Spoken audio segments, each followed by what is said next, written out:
தெய்வம் இல்லை. பாசங்கள் நேசங்கள் ஏதுமே இன்றி வாழ்ந்திடும் வாழ்க்கையோ வாழ்க்கை இல்லை.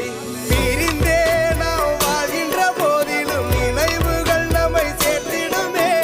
அழகாய் பூ பூத்திட வேண்டிய வேர்கள் நீர் ஈர்த்திடுமே.